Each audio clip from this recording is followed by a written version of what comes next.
Hello and welcome to the Dice Tower. I'm Wendy Yi. I'm Chris Yi. And today we are going to be reviewing Mysterium Kids, Captain Echo's Treasure. When I saw this at Essen, they were showing it off, and the Mysterium Kids, I'm so excited, because I really like Mysterium a lot. I think it's a lot of fun, and it works well with like the teenagers at our church and youth groups and stuff. It's a good big group game. Yeah, it's great. I love the Dixit-ish style play of Mysterium with these cards and stuff, but with this one helping the others.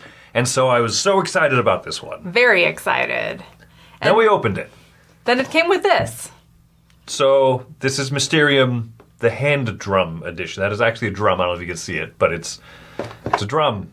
There you go. Chris is going to show you how it plays. Here's a setup of Mysterium Kids. This is a cooperative game in which each round, over the course of 6 rounds, the one active player will be the ghost, trying to actively give clues to the other players for one of these 5 cards. They'll take these ghost tokens, shuffle them up, and then they will take one of them and have to make the rest of the team guess the card that they have here matching this number token. So, in the original Mysterium, you used abstract art cards. In Mysterium Kids, you will use this, a hand drum. You're allowed to use any noises that you want using the hand drum to make the players guess the correct card here. So it could be cat scratch, bowling strike, bee, slingshot, or lightning strike.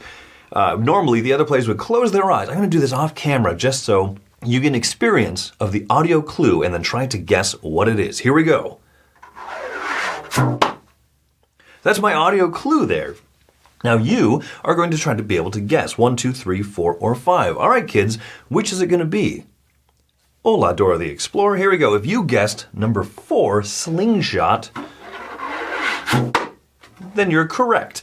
If you had guessed correctly, then you would get one of these treasure tiles here, which is going to be worth a point. And then the next round, you reset the lineup here, set out new cards. The next player is going to become the ghost, and then you get to shuffle up the tokens and try to figure out the clue to give. So everybody will get turns being the ghost. How would you give washing machine as a clue using only the hand drum? You get to figure that out. As you get more and more cards correct, you will be earning more of these treasure points here. You can see that some of these have only single stars.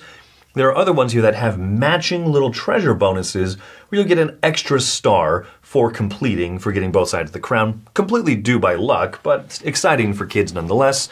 And then you can compare your score here at the end of the game.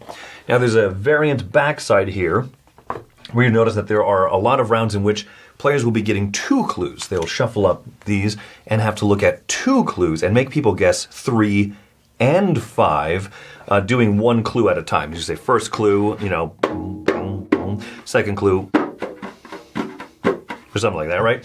And so players will be able to guess more and potentially earn more treasure, but then you have a higher point threshold to try to score against, but there's also more opportunity to do stuff. So that's Mysterium Kids. All right, so it wasn't what we initially thought. No, it was not. And end of review. You know what? Okay. When I read the rules, I was like, oh, I'm going to hate this. I mean, I'm all for musical stuff, but I thought like this little drum scratching on this and banging on it, I thought it wasn't going to be fun. However, I did think it was an interesting challenge the first time that we went through the deck. Yeah. I thought that was like, this is a cool little activity. It's a cool, yeah, there are times where you have to be clever. How do you represent a basketball over a drum? And when someone is drumming, what's the difference, right? Okay, well, if I have to do drum, then I'm going to do like a fun little drum pattern. But if it's a basketball, do it consistent. Right. But also, if there's a drum and there's nothing else that's consistent, then you can just pat the drum and you're like, hey, there we go. I don't know. Yeah, that's the thing is there's moments where you're like, ooh, I get to be clever now. And there's a lot of moments that are just pretty obvious. Yeah.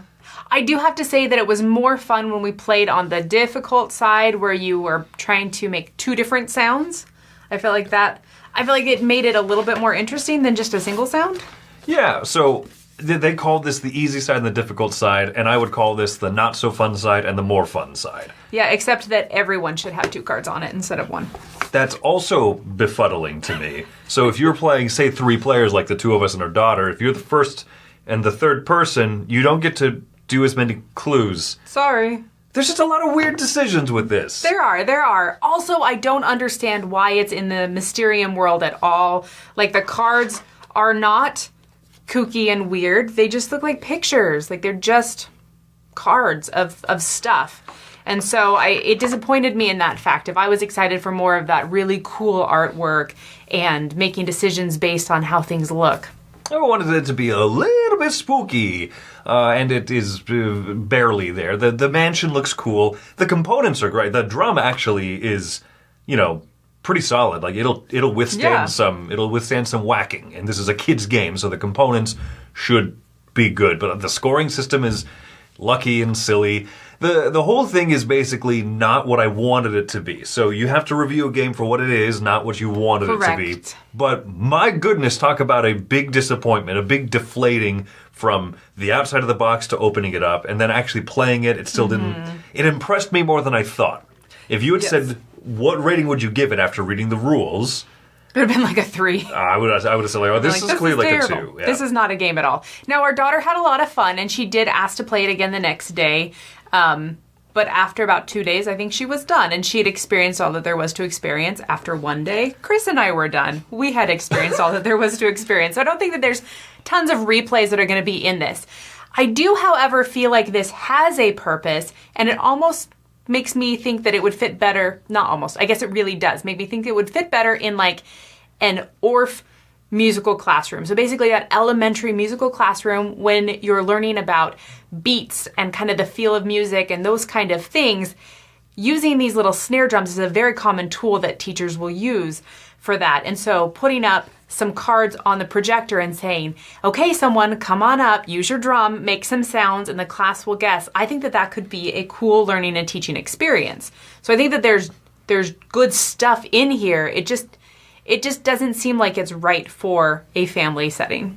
I think that's kind of where I sit ultimately. I thought this was going to be ridiculously bad and boring and dumb. And instead it's just got a mix of issues where the cards aren't that clever, what you have to do with them. There's a cat. Okay, well, you scratch instead of bounce the drum or whatever, right? You see the cards. I think we saw them all within 3 plays. We didn't shuffle any of them back. We just saw unique cards. In less than 3 plays, you're done. And now it's very easy to have a meta for cat scratch, basketball, consistent bounce, hammer, how fast do you tap for a hammer? Do you use a knuckle instead of your open palm? You know what I mean? Like all those little things, you're like, okay, well, done. Now I know forever what the hammer sound is. Yeah. So it's not a bad idea. And there are moments of like, ooh, I have to think about this one a little bit. And then those moments are fleeting, much like Captain Echo's Ghost. Ooh, fleeting. Echo! So what score would you give this? I'm ultimately giving this a 5. I think what you're saying, I think there is a purpose for this. I don't think family at home, let's play this game is necessarily it. But I think that in terms of like maybe in a classroom, let's work on a creativity activity or like an ORF classroom or something. I think there's a point to it. But not for my household. I give this a 5. Yeah, I also give it a 5. I don't find it obnoxious. I do think that some families that don't like a lot of sound stuff and are easily overstimulated, this could be annoying. Having your kid run around with a drum in Here you go, son, here's a drum. Don't leave it in their room. No, but for a very exploratory music house where you like to have that stuff around, this could be something for you. But I'm going to give it a 5 because I do feel like it's not for just the average family. All right, well, there you go. That's our thoughts on Mysterium, kids. Thanks for coming by the Dice Tower. I'm Chris Yi. I'm Wendy Yi. Stay spooky! Woo.